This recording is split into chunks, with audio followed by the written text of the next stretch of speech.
যেই দুটি নিয়ামত পাওয়ার পরে আমাদের আনন্দ বেড়ে যায়, আমাদের গর্বের ধন যে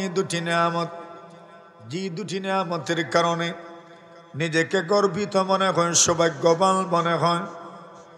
সেই দুটি নিয়ামতের প্রথম নম্বর নিয়ামত হলো দুখুলি তাহতা কাউলিকা ইয়া ইবাদি।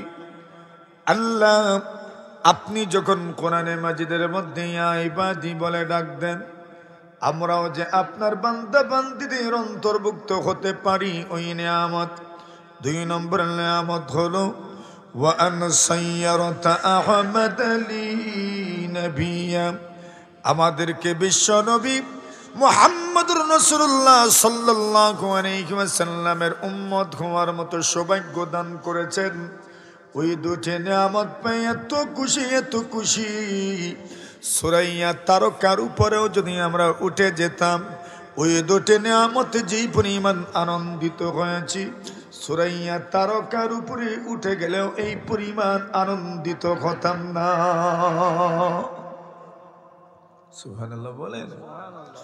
এই দুটি নিয়ামত এত বড় যে আল্লাহর বান্দা বান্দীদের অন্তর্ভুক্ত হতে পারা, এটা এত বড় এক নিয়ামত, এবং রাসূলের উম্মত হতে পারা এত বড় একটি নিয়ামত।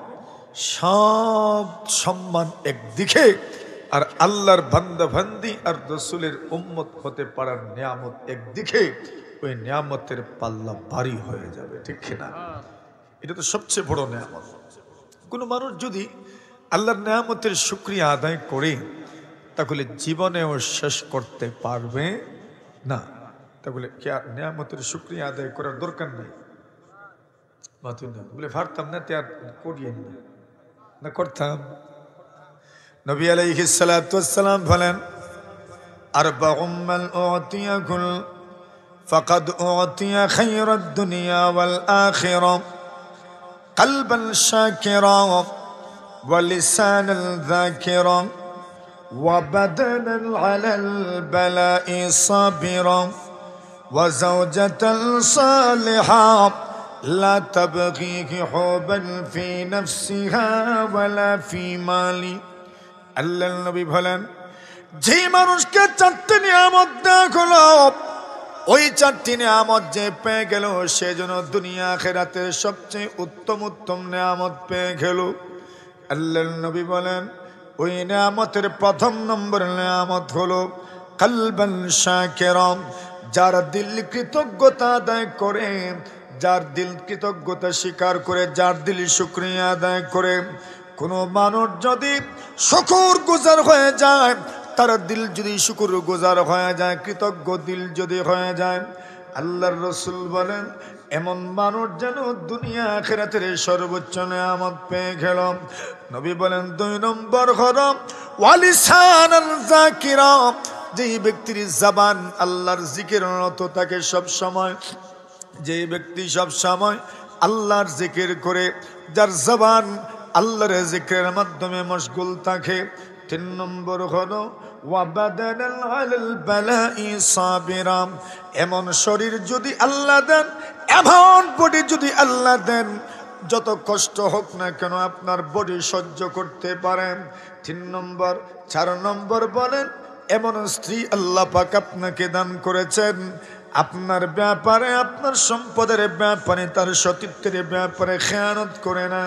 আল্লাহ রাসূল বলেন, যে মানুষ এই চারটি নিয়ামত পেয়ে গেল, আল্লাহর বান্দা যেন পৃথিবীর সবচাইতে বড় সৌভাগ্যবান।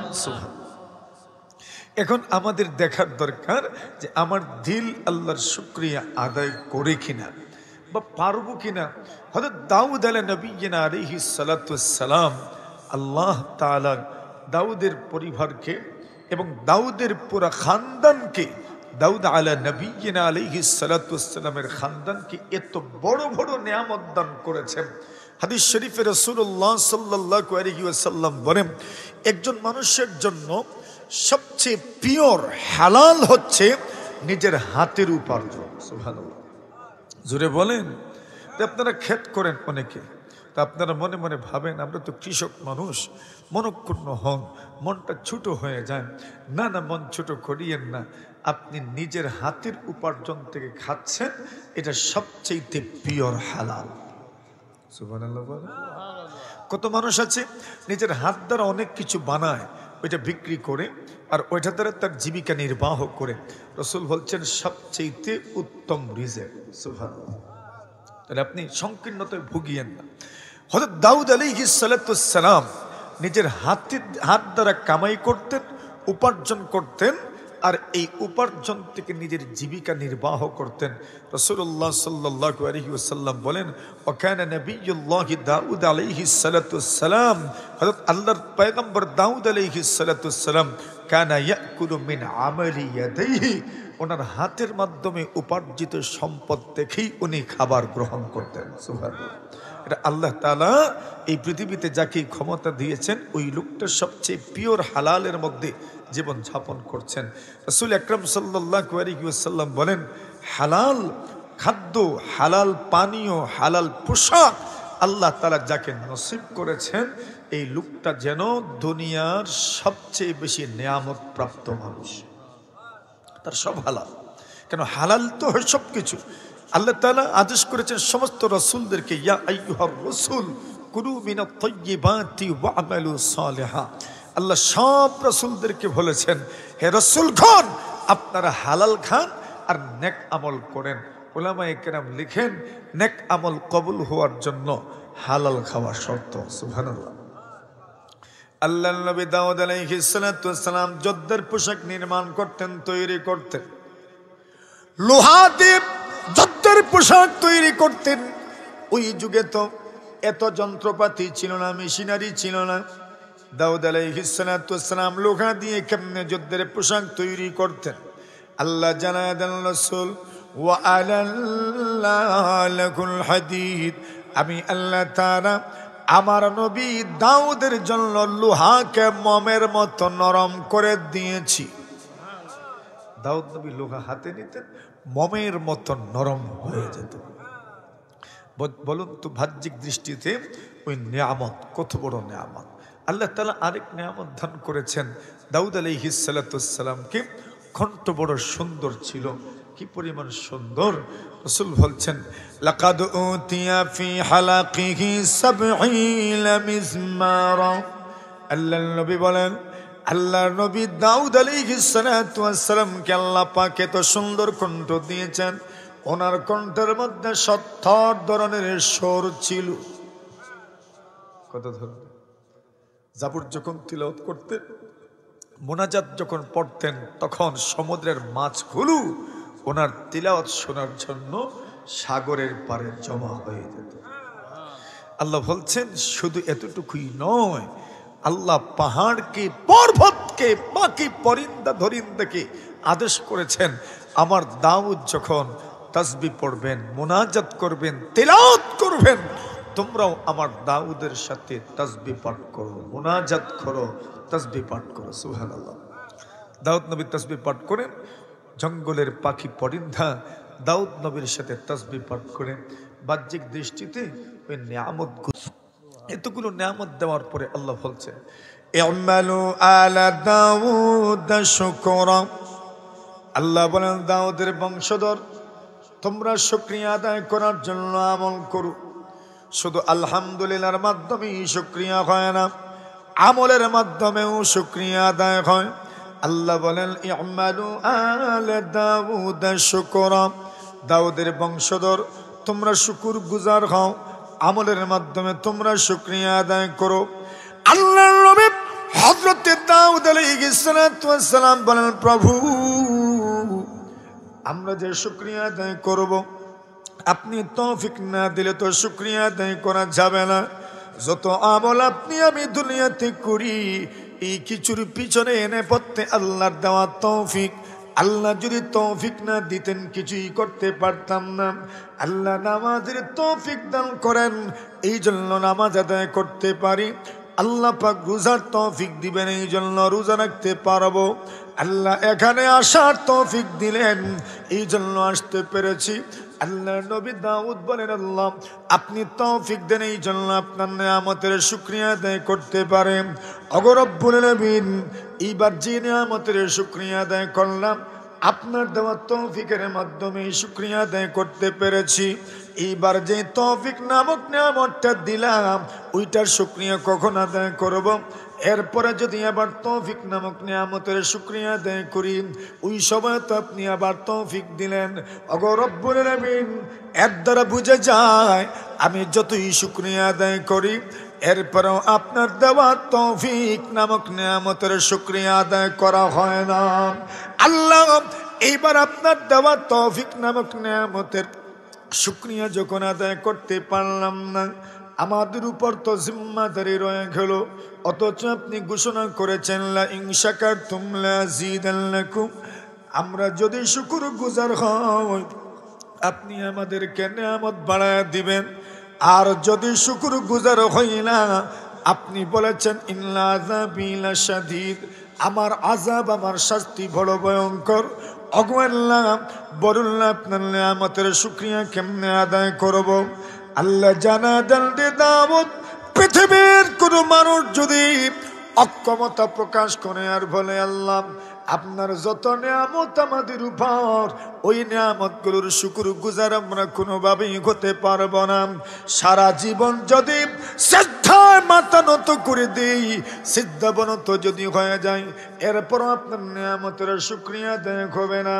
আল্লাহ বলেন, এরে দাউদ, পৃথিবীর সব মানুষ যখন অক্ষম হয়ে যাবে, যে কোনো মানুষ যদি অক্ষমতা প্রকাশ করে আমার শুকরিয়া আদায়ের, আমি আল্লাহ এত দয়ালু এত দয়ালু, তার অক্ষমতাকে আমি আল্লাহ আমার শুকরিয়া হিসাবে কবুল করে নেই। আমরা কি সক্ষম না অক্ষম? জোরে কোন সক্ষম না অক্ষম? মানে সম্ভব না আমাদের পক্ষে আল্লাহর শুকরিয়া আদায় করা। এই অক্ষমতার প্রকাশটাই আল্লাহ তাআলার শুকর গুজারি হয়ে যায়। সুবহানাল্লাহ। কিন্তু আল্লাহ বলেন মানুষ এরপরেও বড় নাশুকুর। ইন্নাল ইনসানা লিরাব্বিহি লাকানুদ, মানুষ শুকর গুজার নয়, মানুষ শুকরিয়া আদায় করে না, তার শুকর গুজারই নাই। সে শুকরিয়া, আমি তাকে কত নিয়ামত দিলাম কিন্তু এরপরেও সে আমার শুকরিয়া আদায় করে না, অথবা তার আরো দরকার সবসময় একটাই চিন্তা, ইস আমার নাই নাই নাই, থাকার পরেও কি তা করে এই জাতের মানুষ নাই মনে হয় না, আছে থাকার পরেও কয় নাই। ওই যে বাসের মতো আর কি, প্যাসেঞ্জারে ভিতর বড়ায় এর পরেও কয় আরো উঠো, খালি কয় পিছনে যাও পিছনে যাও পিছনে যাও, মানে জায়গা আছে আর, অথচ পিছনে আপনি ঢুকে দেখবেন একটু জায়গা নেই। কিন্তু কি বলে আসেন সিডাস খালি আস। তো আমাদের আরো দরকার। নবী আলাইহিস সালাতু ওয়াস সালাম বলেন, কোন মানুষকে যদি আল্লাহ পাক এক সাগর সোনা বানায় দেন, একটা বড় হাওর যদি আল্লাহ পাক সোনা বানায় দেন, লাউ কানা লিবনি আদম ওয়াদিয়াম মিন যাহাব লা আহাব্বা আন ইয়াকুনা লাহু সানিয়া। আল্লাহর নবী বলেন, কোন মানুষ যদি এক হাওর সোনার মালিক হয়ে যায়, আল্লাহর রাসূল বলেন তার মনে কি চায় জানেননি? যদি আরেকটা হাওর সোনা আমার হয়ে যেত।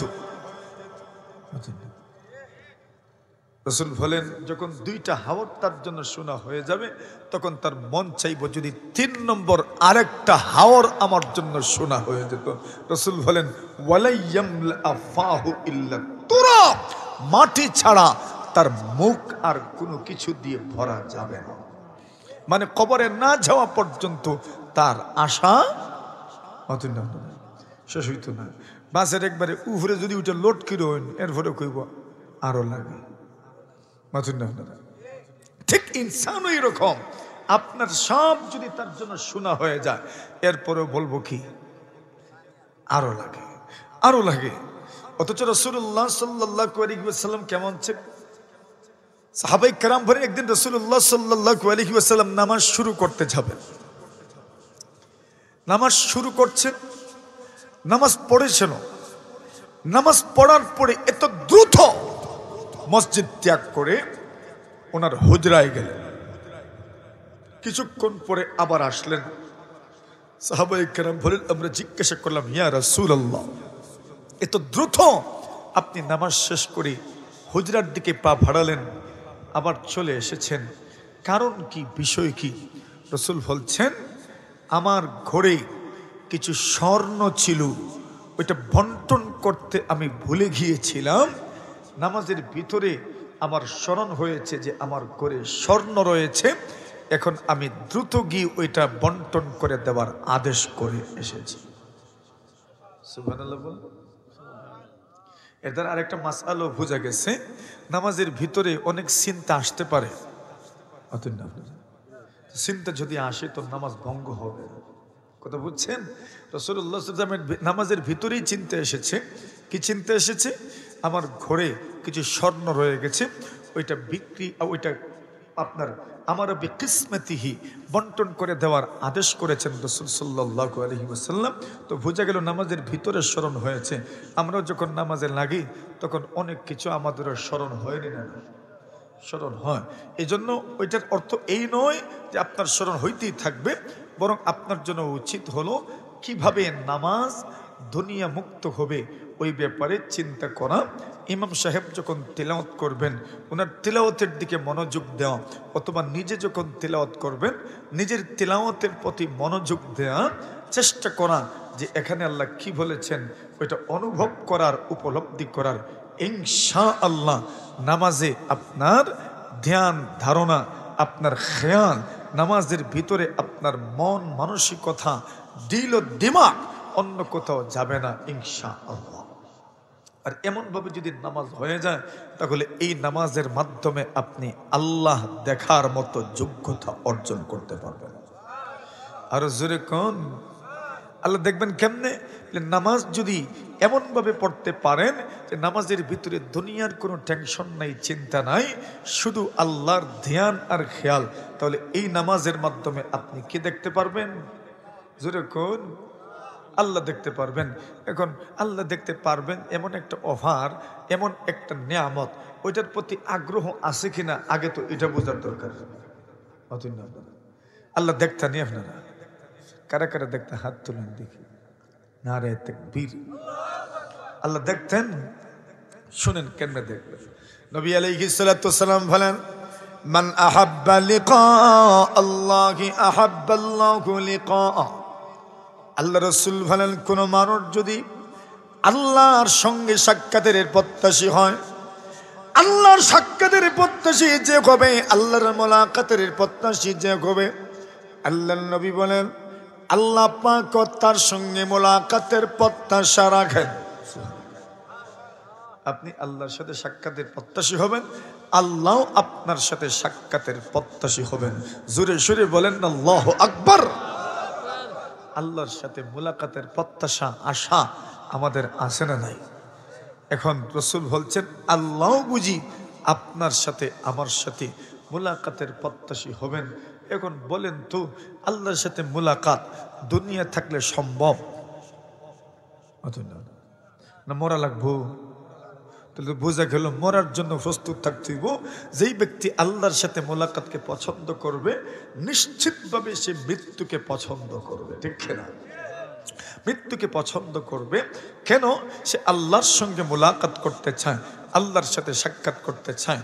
হযরত ইব্রাহিম আলা নবিয়্যিনা আলাইহিস সালাতু ওয়াসসালাম, যাকে আল্লাহ বন্ধু বানিয়েছেন, খলিলুল্লাহ, যার উপাধি উলুল আজমি নূহুন ওয়াল খলিলুল মুমাজ্জাদু ওয়া মূসা ওয়া ঈসা ওয়াল হাবিবু মুহাম্মাদু।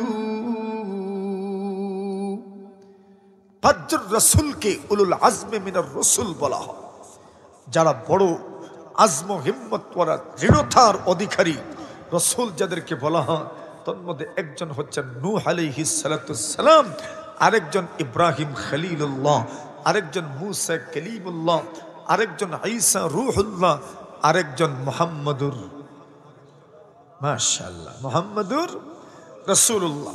এই পাঁচজন রাসূলকে উলুল আজমে মিনার রাসূল বলা হয়।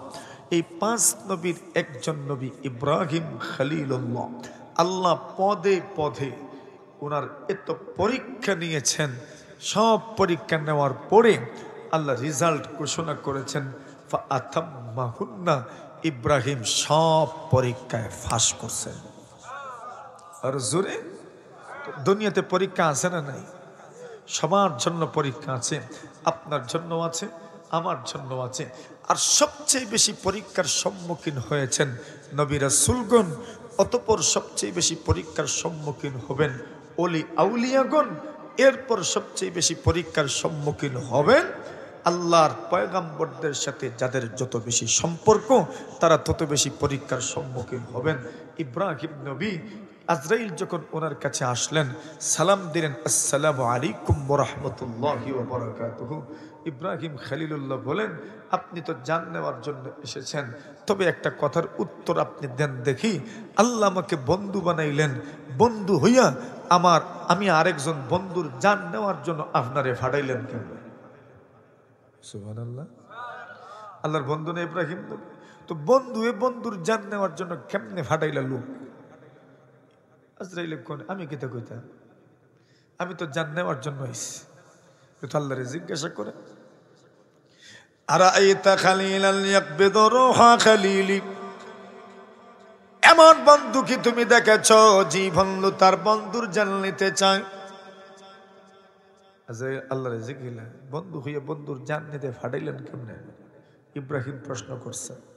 আল্লাহ বলেন, ইব্রাহিমকে জিজ্ঞাসা করো, আরাআইতা খালিলাল ইয়াকরাহু লিকা খালিলি, এমন বন্ধু কি দেখেছ যে বন্ধু তার বন্ধুর সঙ্গে সাক্ষাৎ করতে চায় না? বন্ধু তো আমার, তো আমি তোমাকে সাক্ষাতের সুযোগ দিচ্ছি, মৃত্যুর মাধ্যমেই আল্লাহর সাথে সাক্ষাৎ হবে। ইব্রাহিম নবী বলেন, তোমার দেরি করার দরকার কি? এই মুহূর্তেই আমার জান কবজ করে নাও। আর জোরে বলেন। তাহলে যে ব্যক্তি আল্লাহর সাক্ষাতের প্রত্যাশী হবে, আল্লাহ তার সঙ্গে সাক্ষাতের প্রত্যাশা রাখেন। তো আমরা যদি সাক্ষাৎ করতে চাই রবের সাথে, তাহলে আল্লাহ আমাদের সাথে সাক্ষাৎ করবেন। তো বোঝা গেল কোনো একটা সময়ে গিয়ে আল্লাহর চেহারা দেখার তৌফিক আমাদের হবে ইনশাআল্লাহ। জোরে সুরে ইনশাআল্লাহ। ওয়াজ অনেক হয়েছে।